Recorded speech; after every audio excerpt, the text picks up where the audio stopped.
Elenco dei finalisti 2006 molto semplice perché erano in 8, quindi tutti ammessi: Favaro, Filippini, Sanin, Bernardi, Limido, Dalla Torre, Valente e Franceschi, tutti ammessi alla finale.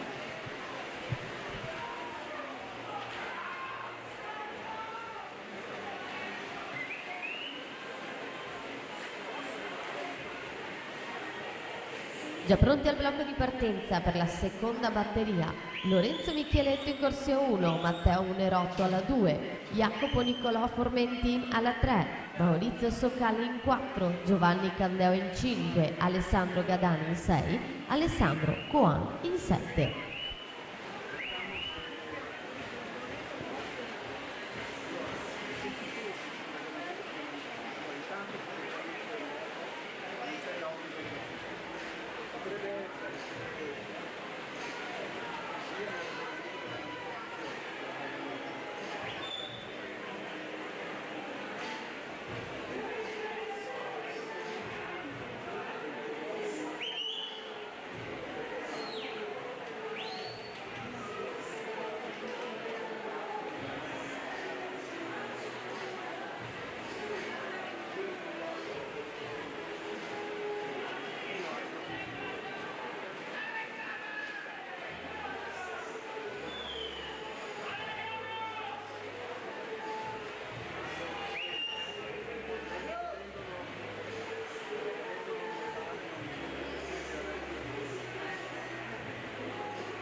Elia Bernardel 2:16,80 su Matteo Calzeroni in seconda posizione, 2:17,18.